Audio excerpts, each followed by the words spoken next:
ए जी पंडित जी का अखिया कमाल कैले बा।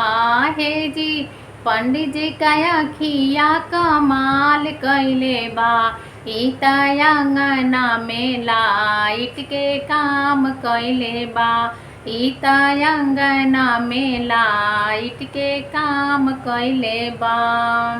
हे जी भसुर जी का पेटावा कमाल कैले बा। हे जी भसुर जी का पेटावा कमाल कैले बा। ई त मड़वा में ढोलक के काम कैले बा। ई त मड़वा में ढोलक के काम कैले बा।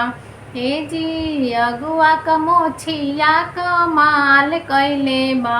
हे जी अगुआ के मोछिया कमाल कैले बा। ई त अंगना में झाड़ू के काम कैले बा। ई त अंगना में झाड़ू के काम कैले बा। हे जी ससुर जी का तो नवा कमाल कैले बा। हे जी ससुर जी का तो नवा कमाल कैले बा। ई त मड़वा में तबला के काम कैले बा।